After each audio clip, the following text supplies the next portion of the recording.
forzado.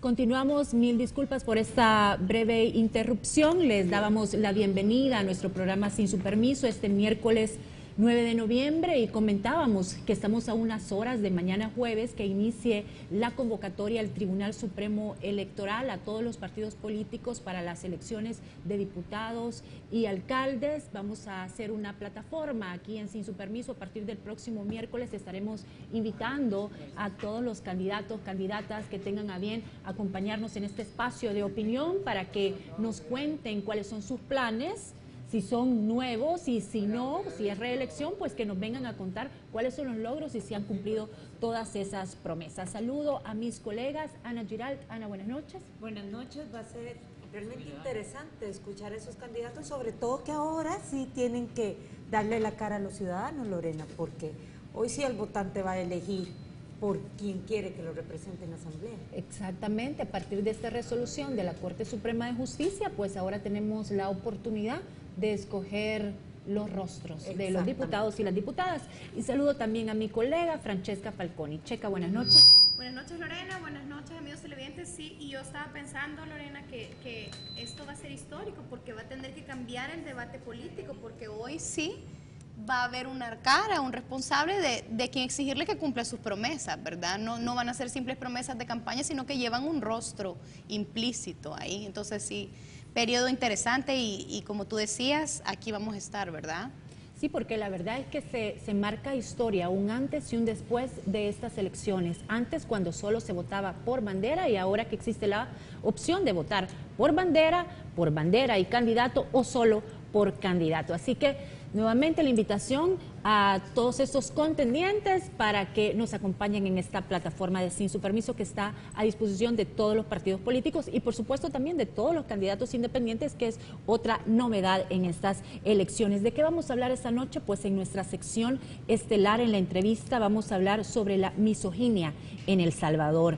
¿Qué es la misoginia? Bueno, mucha gente lo sabe, pero cuando pusimos la información en nuestro Twitter y en nuestro Facebook, empezaron a preguntar, bueno, ¿de qué se trata esto? Es el odio a las mujeres, más allá del machismo, del sexismo y de la discriminación. De eso vamos a hablar con dos especialistas, con Vilma Vaquerano, coordinadora del Foro de Periodistas por la Igualdad en El Salvador, y nos acompañará también Eva Peruga, defensora de la igualdad del Periódico de España.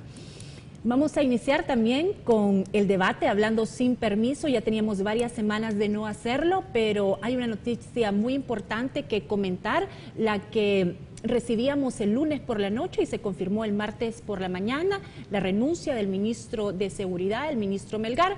Así que iniciamos hablando sin permiso, esto es el debate.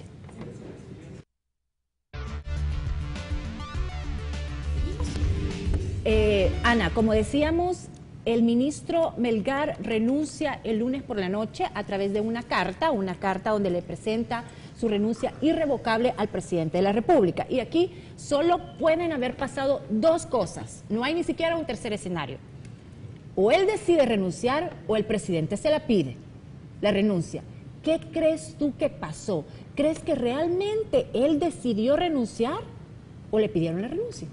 Puede haber una combinación de ambas, aunque al nivel por el nivel de acercamiento y entiendo de amistad que había entre el exministro y el presidente, puede haber ocurrido de que se manejó como una renuncia. Es bien coincidente, y aunque que esta renuncia se haya dado, y por eso es que 1 más 1, 2, se haya dado casi a menos de 8 días de que El Salvador haya firmado el Asocio para el Crecimiento. Bien coincidente, ¿por qué? Porque ¿quién es ese gran socio? Es Estados Unidos. ¿Y quién es Estados Unidos? Estados Unidos es un país que en cierta forma demostró su, no digamos rechazo, pero su inconformidad por el nombramiento de Manuel Melgar. Manuel Melgar, un excombatiente de guerra que tuvo un pasado, que es un pasado que se perdonó por los acuerdos de paz, pero que para Estados Unidos marcó algo muy importante, tanto de que fue el único funcionario que cuando viene el presidente Barack Obama no le estrecha la mano, a pesar de que vienen a hablar de temas de seguridad. ¿Quién destaca en ese momento? Que fue el ministro de la Defensa. Entonces, yo creo que fue una combinación casi de un guión perfecto escrito, que todo se dio de una forma tan políticamente correcta que su salida coincide con su renombramiento como diputado del Parlacen, a pesar de que él ya había pedido permiso.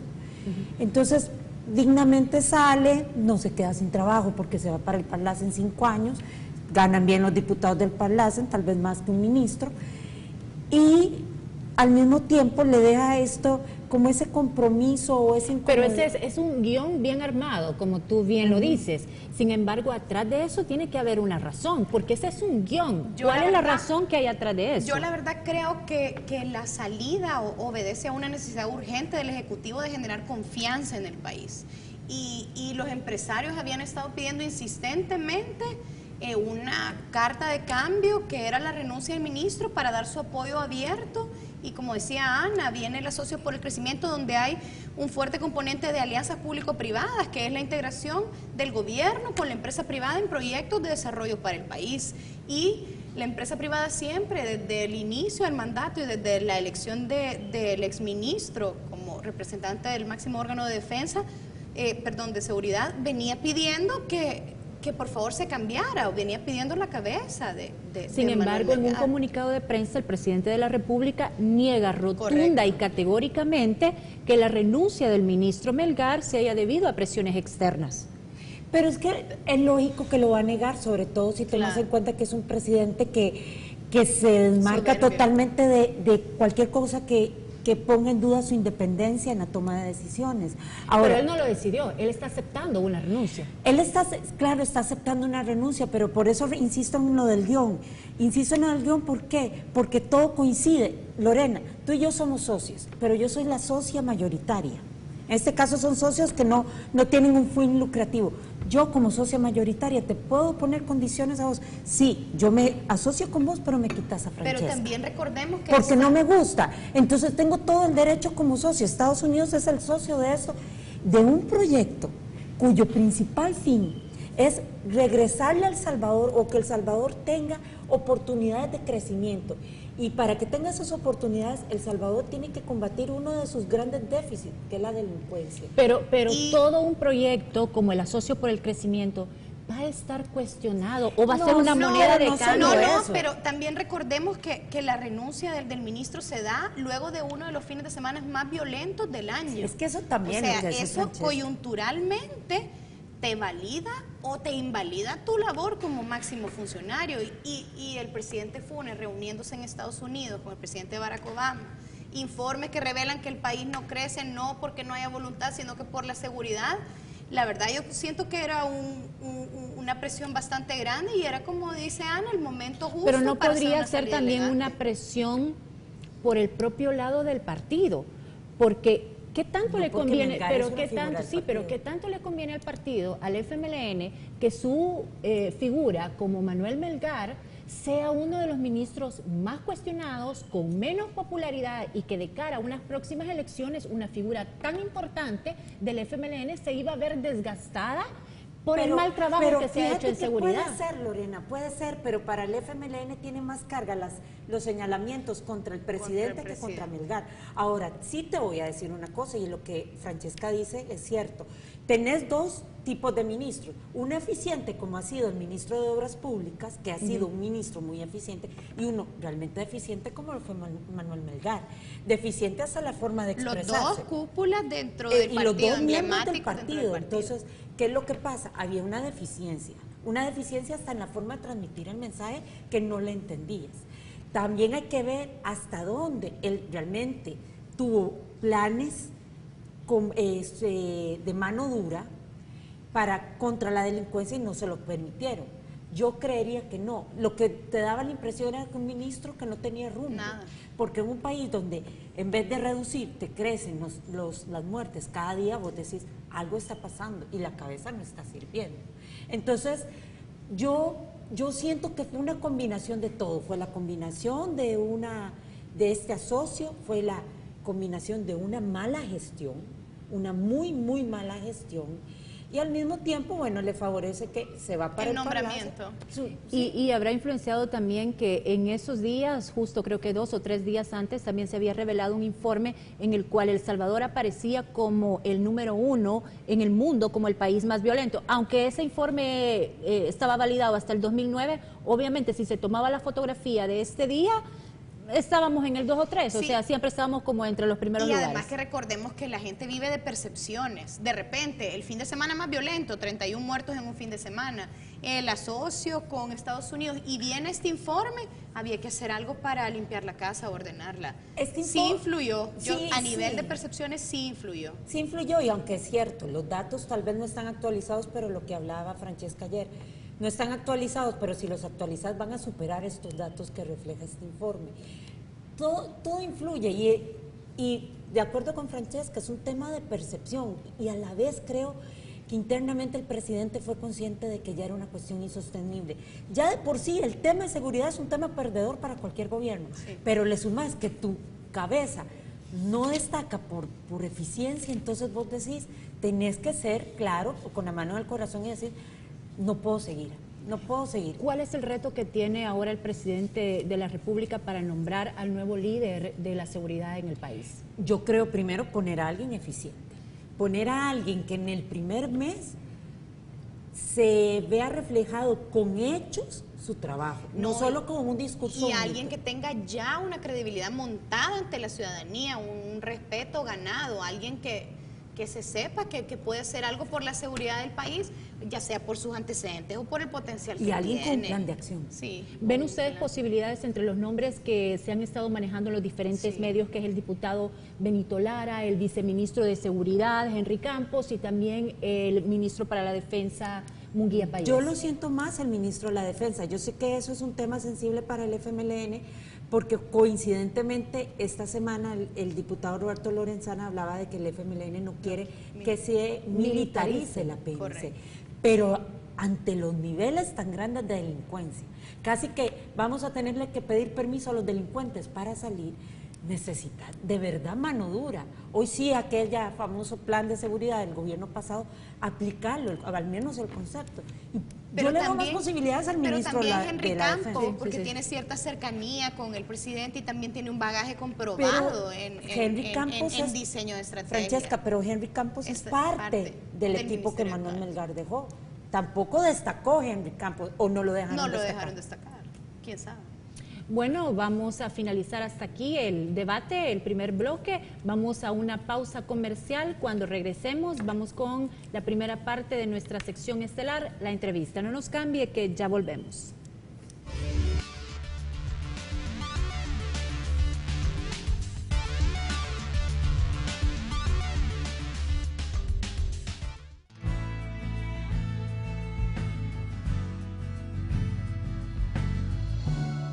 Cuando sabes que te escuchan, eliges vivir. Vivir, la aseguradora que cuida tu salud.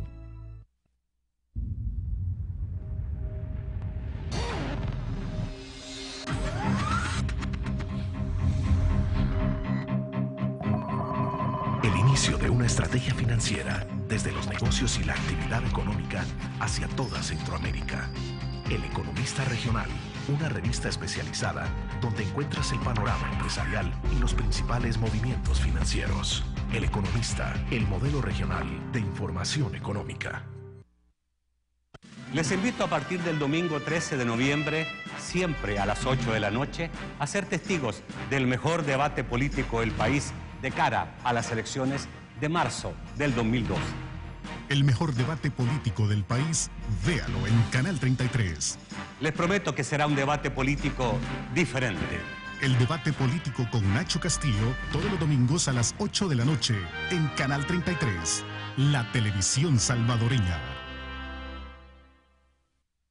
En 2 años, se han entregado 6.000 computadoras, 250.000 vasos diarios de leche, 1,5 millones de paquetes escolares gratuitos y más de 14 toneladas de alimentos.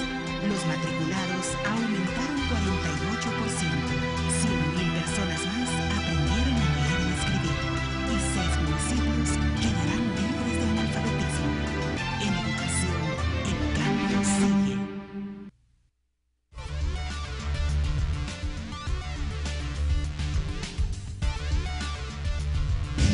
Continuamos y vamos a saludar a nuestras invitadas. Iniciamos con Vilma Baquerano, coordinadora del Foro de Periodistas por la Igualdad en El Salvador.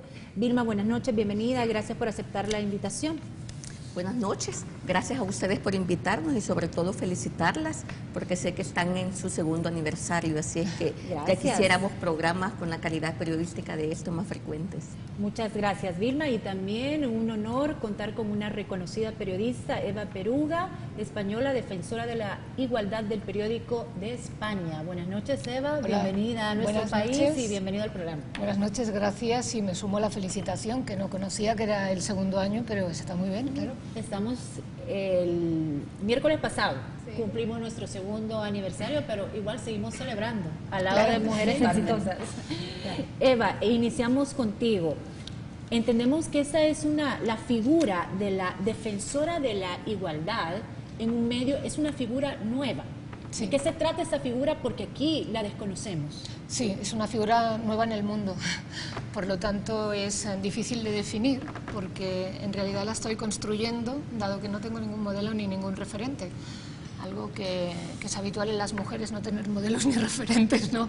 Y por tanto estoy inventando. ¿Qué es la defensora de la igualdad? Es bueno, el apelativo es ombudsman, es decir, los defensores que se han dado tradicionalmente en la prensa anglosajona y que lo que hacen es defender al lector o a la lectora, ¿no? Es decir, el lector o la lectora se queja de cómo se trata cierta información y entonces el ombudsman responde.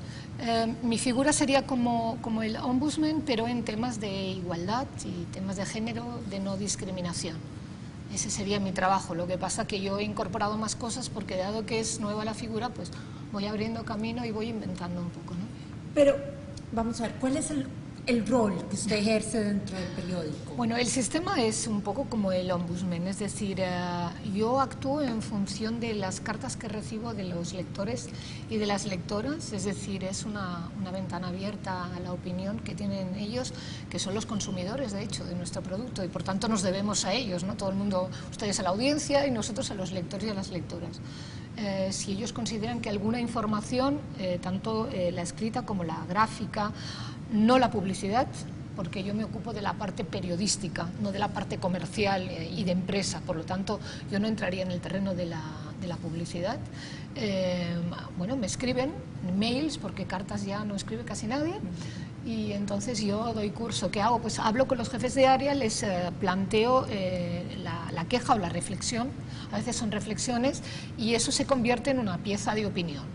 Y cada domingo, en las páginas de opinión del periódico, hay domingos que no hay ese tipo de queja, entonces lo que hago es una opinión sobre temas de igualdad, de no discriminación, sobre las mujeres, sobre algo que yo considere. ¿Y ha sido difícil introducir esta figura en un periódico donde, sí, no sé si en España igual se mantiene el balance de que un 60% son hombres, un 40% sí, mujeres? Es difícil porque es difícil la autocrítica, es decir, a nadie le gusta hacer autocrítica. Y yo conseguí hacer el primer encuentro español de todos los defensores, que son del lector y del espectador, como igualdad estoy yo sola, y le puedo decir que a nivel del Estado español solo hay 7 personas que se encargan de esto. Por lo tanto, quiero decir que los medios de comunicación españoles tienen muy poco sentido de la autocrítica. Y por tanto, yo recuerdo la defensora del espectador de Radio Televisión Española hizo una comparación y a mí yo la tomo y se la plagio absolutamente. Es que a veces me siento como la niña que sale al recreo y nadie quiere compartir su bocadillo con ella. Y esto es un poco así, o sea, tú sales a la redacción y todo el mundo está en alerta, a ver hoy, a ver a quién le van a tocar. Bueno, no es tan extremo, pero a ver, es una figura también disuasoria, es decir, ya todo el mundo intenta vigilar un poco más el contenido. Ese es un papel, pero también es el papel de mantener en la agenda informativa todos los temas que tienen una vinculación con lo que es la no discriminación con las mujeres y con la igualdad, que ese también es un reto, porque yo tengo contacto con los jefes de área y, bueno, y con el conjunto del staff al que pertenezco.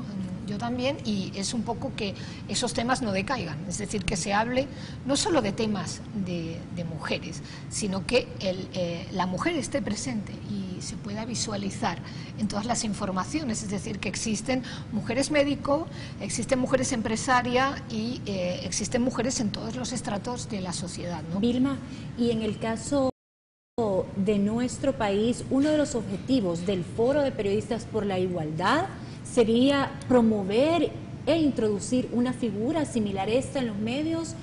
¿Cómo ven ustedes la figura que tiene Eva en perspectiva poniéndole en nuestro país? Sí, precisamente la intencionalidad de llevar a cabo un seminario sobre misoginia y periodismo es dar a conocer experiencias como la de Eva, porque sabemos que igual en el caso de los medios de España, en El Salvador, también no es muy asiduo a la autocrítica. Vemos de que aún en el código de la APES ya se contempla la figura del ombudsman, ¿verdad? Pero hasta ahora, hasta la fecha, ningún medio de comunicación del país la ha implementado. Sí es una intencionalidad incidir para llegar a la igualdad, ¿verdad? Esperamos dentro de 20 años, por decir algo, poder contar con una figura como esta, un medio local. Tantos años, 20 años. El tema es bien complicado, el tema es bien, a pesar de que ya contamos con legislación, ¿verdad?, hacia un periodismo de igualdad, si tomamos en cuenta la aprobación de la Ley Especial Integral para una Vida Libre de Violencia. En esta ley ya se aborda el tema de los medios de comunicación. Sabemos de que los medios de comunicación cumplen una función tan importante en la socialización y precisamente por eso tanto en la Ley Especial Integral como en la Ley de Igualdad y Equidad y No Discriminación para las Mujeres se aborda de manera explícita la función de los medios de comunicación. Y vinculado al periodismo de igualdad se aborda, por ejemplo, el lenguaje no sexista, que se incluye en las dos normativas, la publicidad sexista, la violencia simbólica. Entonces ya es, aun cuando es un compromiso ético y sobre todo voluntario de los medios de comunicación, apegarse o no a las normas periodísticas por la igualdad, sabemos de que esperamos, ¿verdad? Esperamos, soñamos en que esfuerzos como el Foro Permanente de Periodistas por la Igualdad logramos incidir, pero sí es una tarea, tal vez yo no diría difícil, sino extensa, en el sentido de que eso amerita capacitación, sobre todo sensibilización de las y los colegas periodistas, porque no necesariamente tiene que ser una política del medio, ¿verdad? Si como periodistas que ejercemos el oficio o la profesión, sabemos cuáles son los instrumentos para llevar a cabo ese periodismo de igualdad, lo hacemos fácilmente, precisamente en este espacio es uno de ellos. Pero en todo esto, ¿por qué la misoginia? Porque según el concepto que leía Lorena, va más allá del machismo y del sexismo. El machismo y el sexismo son una de las manifestaciones de la misoginia. Muchas veces, ¿verdad?, se entiende de que el concepto de misoginia es un poco abstracto, de que no nos atañe en la cotidianidad, pero vemos aún en este marco legal que se ha aprobado cuál es la definición de misoginia, ¿verdad? Son las conductas de odio implícitas o explícitas. ¿Pero qué conductas de odio contra las mujeres? A eso en los medios de comunicación. No son...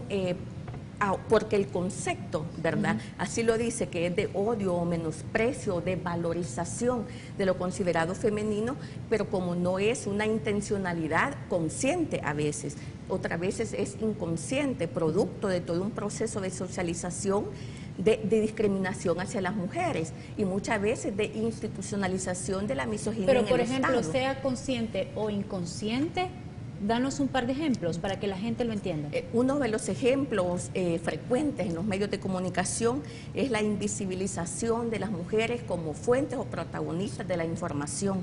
Otro caso muy frecuente, ya sea en la publicidad o en la información, es la violencia simbólica. Y ya hay indicadores, ya en estudios internacionales, por ejemplo, hay un informe del Observatorio de Violencia Simbólica de una prestigiosa universidad argentina. Pero eso no tiene nada que ver la parte editorial del medio, eso es ya la decisión de cada una de las marcas que elaboran de esa forma sus campañas publicitarias, entendería yo, que a eso te refieres. En el caso de la publicidad, pero no necesariamente la violencia simbólica está en la publicidad.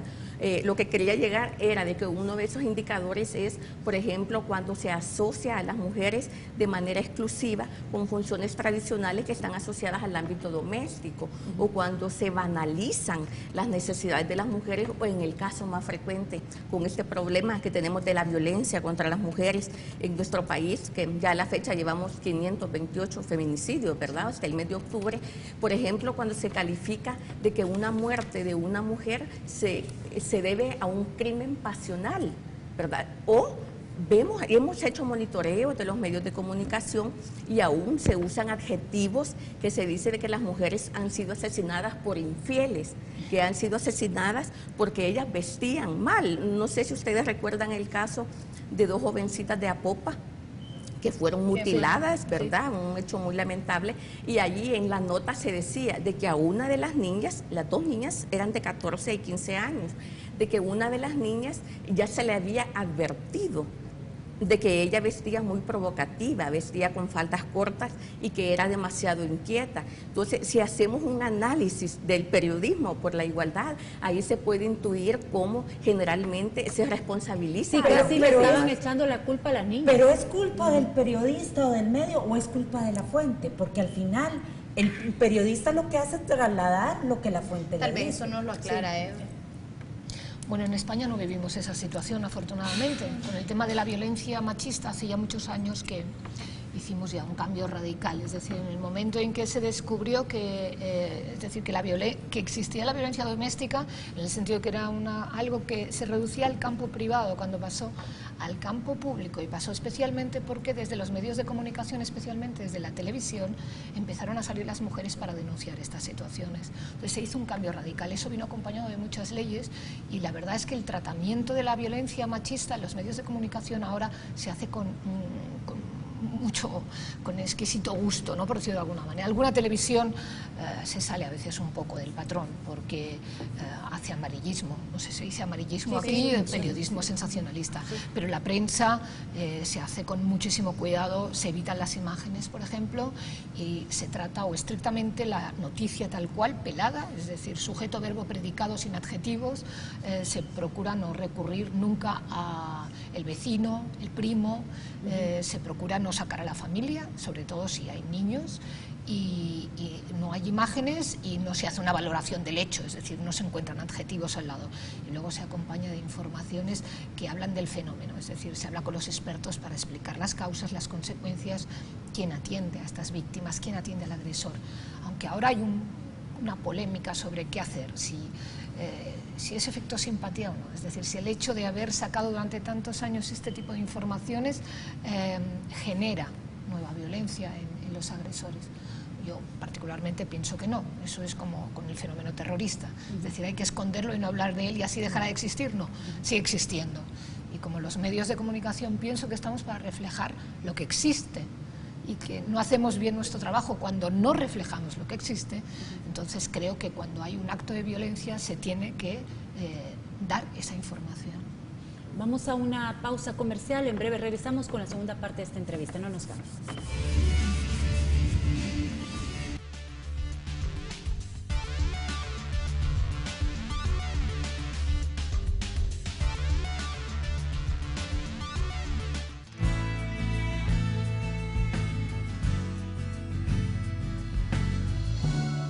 Cuando sabes que te escuchan, eliges vivir. Vivir, la aseguradora que cuida tu salud.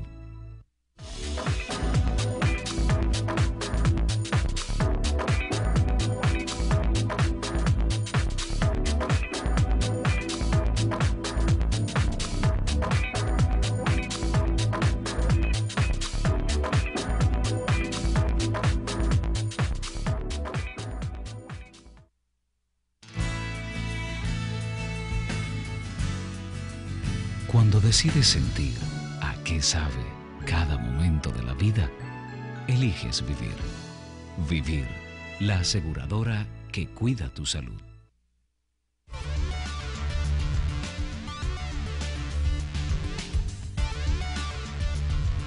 Continuamos, tenemos algunos comentarios en nuestro Facebook. Preguntamos hace un par de horas, ¿considera que El Salvador es un país misógino?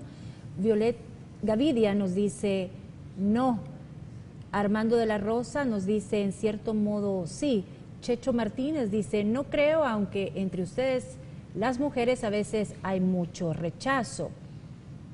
Luego tenemos a Mauricio Ayala Renderos que dice comúnmente se confunde a la misoginia con una forma extrema de sexismo y aún de machismo. La misoginia no consiste en ser partidario del predominio del hombre sobre la mujer, sino en pensar que el hombre debe liberarse de cualquier tipo de dependencia de lo femenino. Sofía Rivas nos dice sí, es un país misógino, sí lo es. También tenemos a Boris Sosa, que dice, ¿hay oportunidades para las mujeres como directoras editoriales o en puestos altos en El Salvador? Es una pregunta que hace directamente Boris Sosa. ¿Qué opinas tú, Vilma? Es muy poca la participación de las mujeres en puestos de toma de decisión, es limitada. Vemos en la Asamblea Legislativa que nada más es el 19% de mujeres diputadas, a nivel de alcaldía es el 11%. La persona que está en Facebook se refiere específicamente a puestos en medios de comunicación. Son limitados, ¿verdad? Hemos hecho un sondeo de cómo están los puestos, sobre todo de directivos, de editoras, ¿verdad? De directores y directoras de los medios, y realmente es limitado. El director de un medio de comunicación escrito televisivo, a la fecha no lo hay, ¿verdad? Y estaban, yo creo que Ana comentaba algo bien importante, decía, ¿cuál es la intencionalidad? ¿Es una política del medio? ¿Depende de la fuente? ¿Depende del periodista? ¿O de quién depende ese tratamiento? Yo creo que en este caso es de ambos, porque si hay una intencionalidad del medio y un conocimiento del medio de cuál es el abordaje idóneo, ya comentaba Eva, en este caso ha habido una política institucional que define cómo se debe de hacer el tratamiento informativo, ¿verdad? Pero también ha habido una intencionalidad directa del periodista o la periodista de escribir de cierta manera. Y vemos en este caso en nuestros medios de comunicación como en el caso de la violencia se acordó cubrir la violencia de cierta manera, ¿verdad? Cuando omitir las imágenes gráficas, omitir imágenes que podrían parecer demasiado pesadas para hombres y mujeres. Y en el caso que nos atañe, que es el periodismo de igualdad, podría haber una intencionalidad directa, un acuerdo en las normas de estilo, ¿verdad? En el código de ética de la APES, ahí dice tratar a las personas con dignidad, no alterar, ¿verdad?, datos, ya sea de manera intencional o no, y no quiere decir que los periodistas y las periodistas alteren los datos, sino que con falta de información o desconocimiento hay un sesgo en la información, no necesariamente consciente, ¿verdad? ¿Y es misógino El Salvador? Yo diría que sí. Hemos hecho estudios bien graves.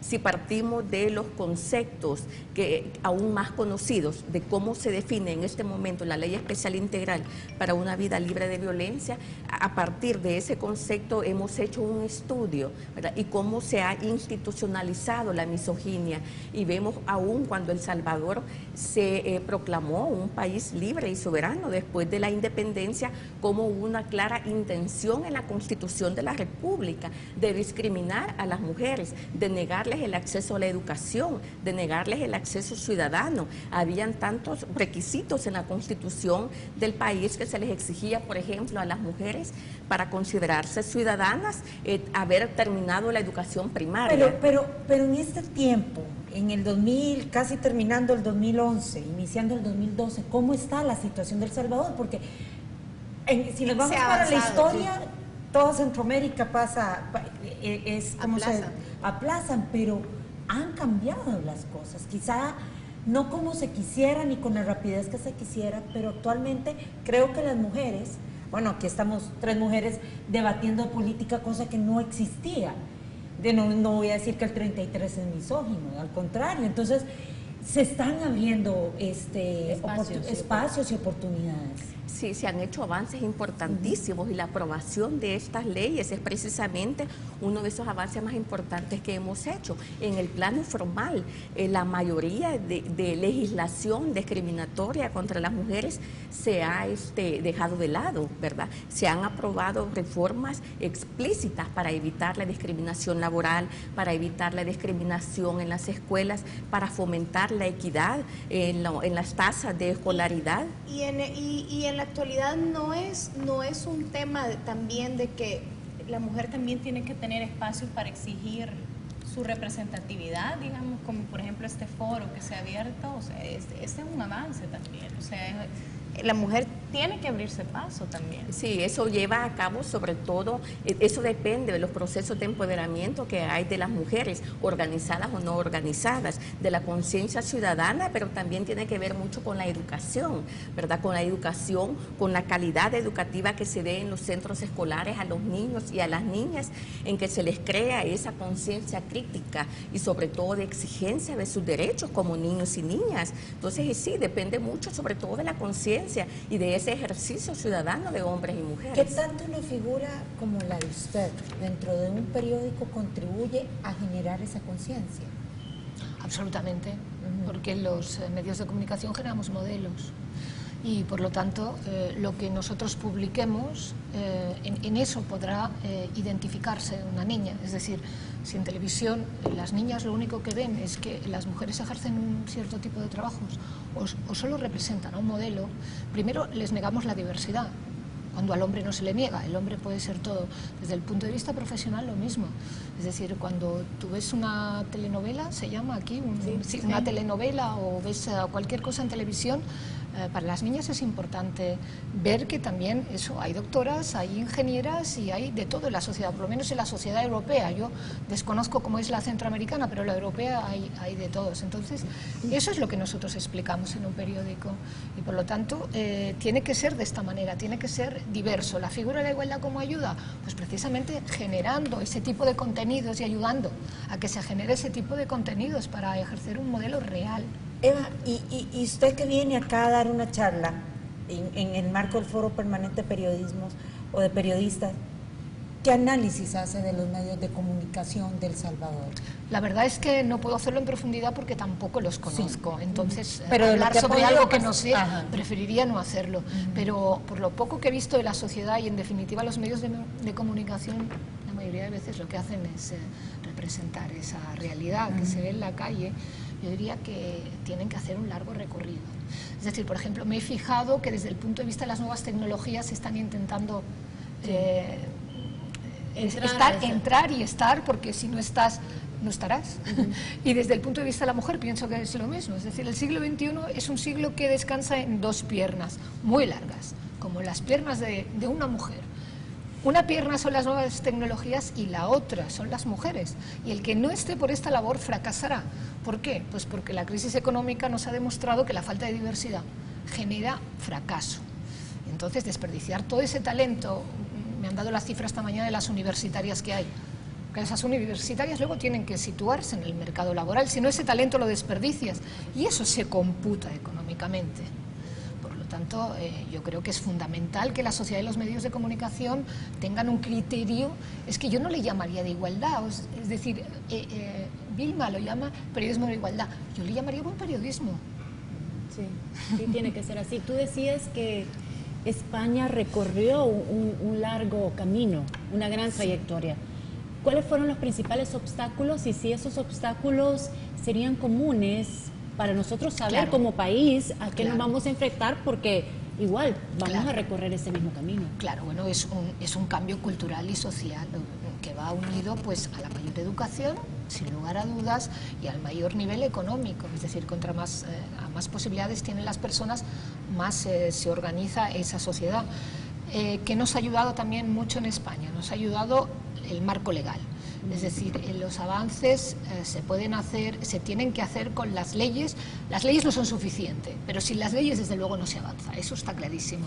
En España se ha hecho un amplio recorrido con el marco legislativo, claro, también apoyado por el marco legislativo de la Unión Europea, muy importante, muy favorecedor para las mujeres. Incluso la comisaria Viviane Reding ha amenazado con poner cuotas en los consejos de administración si los consejos de administración no espabilan y ponen mujeres. O sea, son diversos para mejorar económicamente. Yo creo que es un proceso cultural y social y sobre todo ha de haber un marco legal claro en el que se pueda mover. Tiene que haber una seguridad fundamental para las mujeres en la calle, en todas partes, y una seguridad jurídica también. Si tú tienes un problema, tienes que saber a quién puedes acudir en todos los aspectos y también en el periodístico, un marco legal, aunque los periodistas somos reacios, ¿no?, a que haya cualquier tipo de norma, pero yo creo que a veces es necesario algo para proteger. ¿Y cómo está el balance en los medios de España en cuanto a las posiciones de hombres y mujeres? Mal. Muy mal, sí. Está muy mal. No hay ningún periódico, porque la prensa es todavía un reducto muy masculino, porque se considera un periodismo de expertos. Entonces, en los medios audiovisuales, sobre todo en televisión, hay muchas más mujeres. En Cataluña, que es donde yo vengo, la directora de la televisión pública, que es una televisión muy potente, es una mujer. Y en televisión no hay, en ámbito regional puede que haya alguna directora, pero no en los medios de comunicación importantes, en ninguno. Entonces, si bajamos de nivel, o sea, directores adjuntos, tampoco. Subdirectores, poquísimas subdirectoras. No, la verdad es que desde ese punto de vista... Se ha avanzado entonces en términos de la denuncia, pero no en un término orgánico de la estructura de los medios. A ver, hay muchas más periodistas. Es decir, yo cuando empecé, hace muchos años, en el ámbito que yo he tocado, que es la política internacional, no había nunca ninguna mujer. En el ámbito de economía no había nunca ninguna mujer. En el ámbito de la política nacional tampoco. Ahora, en mi periódico, por ejemplo, estas tres áreas que nosotros llamamos duras, es decir, que no es sociedad y cultura y tal, están dirigidas por tres mujeres. ¿Eso cambia? Sí, la perspectiva la cambia, porque la mujer ya genera unos mecanismos, o sea, es no difícil, pero es más difícil que una mujer genere un contenido que vulnere sus propios derechos, ¿verdad? Sí, es cierto. Entonces yo creo que la masa crítica acabará cambiando y esperemos que pronto ver mujeres dirigiendo periódicos importantes. Sí, Lorena, tocaba un punto bien importante y eran los procesos culturales, y yo precisamente por eso decía, ¿verdad?, hemos considerado de que para que haya un cambio, un patrón cultural en nuestro país, nos va a llevar por lo menos 2 generaciones para llegar a un punto ideal de lo que queremos. No quiero decir que con eso esperemos 20 años en los medios de comunicación, sino en la sociedad, en que por lo menos de aquí soñemos que a 20 años esta va a ser una sociedad igualitaria, y sobre todo que se vea la igualdad no como un problema de mujeres como generalmente se ve, sino que como un problema para el ejercicio ciudadano y un problema de desigualdad que afecta también el bienestar de la sociedad en general. Por ejemplo, si hay en El Salvador, somos el 52% de las mujeres, si vemos exclusión social, ¿verdad?, por género, por área geográfica, eso influye de manera directa en la movilidad social. Ya veíamos cómo el mapa de pobreza de Flaxo decía de que uno de los mayores inconvenientes del país para cumplir las metas de los objetivos del milenio era ese rezago que hay en que una generación de hijos e hijas pueda ascender a un mejor nivel de bienestar económico de su papá y su mamá, porque eso está determinado por las condiciones educativas, oportunidades laborales, y eso es uno de los parámetros para medir el desarrollo social de los países. Entonces, si esperamos de que este país sea igualitario y sobre todo que genere condiciones de vida dignas para hombres y mujeres, tenemos que promover oportunidades educativas y laborales sin distinción de sexo para lograr esa movilidad social tan ansiada que nos permita pasar a un estatus de país diferente como el que soñamos. Vamos a hacer la última pausa comercial. En breve regresamos con el último bloque.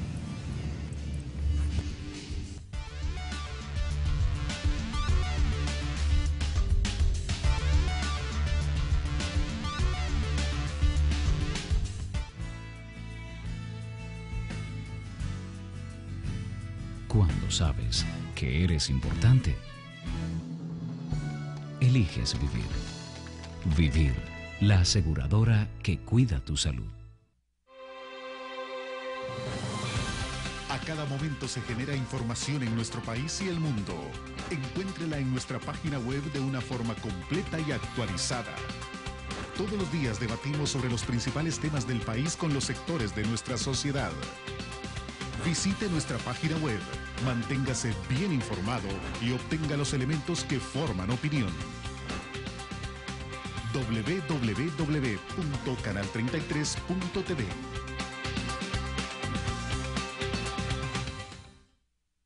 Les invito a partir del domingo 13 de noviembre, siempre a las 8 de la noche, a ser testigos del mejor debate político del país de cara a las elecciones de marzo del 2012. El mejor debate político del país, véalo en Canal 33. Les prometo que será un debate político diferente. El debate político con Nacho Castillo, todos los domingos a las 8 de la noche, en Canal 33, la televisión salvadoreña. En 2 años se han entregado 6.000 computadoras, 250.000 vasos diarios de leche, 1,5 millones de paquetes escolares gratuitos y más de 14 toneladas de alimentos. Los matriculados aumentaron 48%, 100.000 personas más aprendieron a leer y escribir y 6 municipios quedarán libres de analfabetismo. En educación, el cambio sigue.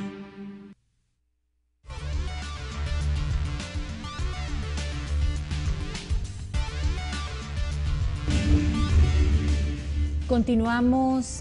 Está en nuestro país Eva, porque viene a participar en este foro de periodistas por la igualdad que entiendo que se lleva a cabo en los próximos días. Brevemente, porque ya nos quedan pocos minutos, Vilma, ¿de qué se trata este foro? ¿Quiénes están invitados? ¿Cuándo va a ser? Si alguien quiere asistir, lo puede hacer. ¿Es libre solo para periodistas, comunicadores, estudiantes? Que nos cuentes un poco más al respecto. Sí, te comento de que este foro permanente de periodistas por la igualdad es de reciente creación. Hemos comenzado a trabajar en agosto de este año y precisamente uno de nuestros esfuerzos públicos es traer este tema al debate. El seminario se llama Misoginia y Periodismo. Y precisamente Eva nos visita porque lo vamos a llevar a cabo 11 y 12 de noviembre con el apoyo de ONU Mujeres y Oxfam a través del gobierno de Bélgica. Y precisamente es una actividad de capacitación y sensibilización exclusiva para periodistas, comunicadores y comunicadoras institucionales, docentes y publicistas.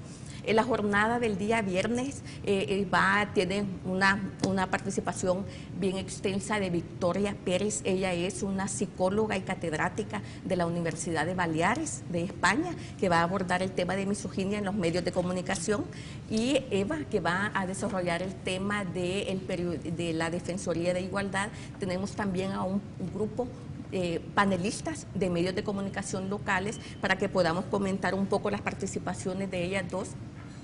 Y el día sábado tenemos una actividad exclusiva con comunicadores y comunicadoras de las instituciones del Estado sobre monitoreo de desigualdades de género en los medios de comunicación.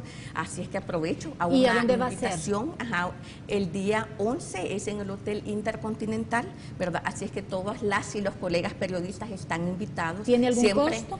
No, es gratuita porque le estamos haciendo con la ayuda de la cooperación internacional, ¿verdad? Precisamente para que puedan asistir y capacitarse en temas que no son muy abordados en las cátedras de periodismo. Y los horarios, sí. De 8 a 1 de la tarde el día viernes y de 8 a 12 el día sábado en el Hotel Crown Plaza. Pero el sábado sí es cerrado, ¿verdad? El día sábado es exclusivamente para comunicadores y comunicadoras institucionales. ¿Y hay algún lugar, algún sitio web para inscribirse o alguien puede llegar si no se logró inscribir? Sí, hay una dirección electrónica que es periodismo@yahoo.es, ¿verdad? Entonces, igual a los medios de comunicación hemos enviado invitaciones. Hay teléfonos de contacto que es el 2226-5829. Allí pueden llamarnos y pueden solicitar su participación en estas dos actividades. Así es que esperamos a nuestros colegas. Ustedes también están cordialmente invitadas. Muchas gracias. Así que ojalá podamos contar con ustedes en la jornada del día 11 de noviembre. Muchas gracias. Eva, para finalizar, esta es una figura que obviamente se puede replicar en todos los medios de comunicación, no es una figura exclusiva de los periódicos. Podemos encontrar la figura de la defensora de la igualdad en televisión, en radio. ¿Esta figura de alguna forma ya se ha replicado en algún otro medio en España o estás siendo tú pionera y única? De momento pionera y única. Como he comentado antes, incluso los defensores y defensoras del lector y del espectador son en toda España, 7. Por lo tanto, es difícil que cunda el ejemplo, y más en tiempos de crisis, porque en tiempos de crisis ya se sabe, ¿no? ¿Cuáles serían las principales recomendaciones que tú le darías a los periodistas y a las periodistas salvadoreñas? Básicamente hacer buen periodismo. El buen periodismo significa que tú tienes que tener los ojos bien abiertos para saber lo que ves y dejar que eso te transmita. No tienes que actuar con prejuicios, que es lo que se hace muchas veces en periodismo. Por eso se actúa con prejuicios respecto a las mujeres, y no solo respecto a las mujeres, sino respecto a algún colectivo minoritario o por una cuestión de clases sociales. Es decir, yo creo que el buen periodista es aquel que te cuenta la verdad. Y por lo tanto, si te cuentan la verdad, seguramente te van a contar lo que hacen también las mujeres y van a explicártelo todo. La receta es hacer buen periodismo. Bueno, muchas gracias, Eva, por tu participación. Gracias, ha sido de verdad un vosotros. gran gusto tenerte acá. Gracias. Gracias a ustedes por invitarnos. Gracias, Ana. Buenas noches. El próximo miércoles iniciamos ya jornada de entrevistas políticas. ¿Te encanta? Exacto, claro que sí. Buenas noches, gracias por acompañarnos. Después vamos a hacer algunas económicas, Checa, no te preocupes. Para ver, que veamos las plataformas que proponen, las plataformas económicas para sacar adelante los municipios y el país. ¿Vea? Bueno, muchas gracias. Los esperamos y las esperamos el próximo miércoles, siempre por Canal 33 a las 9 de la noche. Que descansen.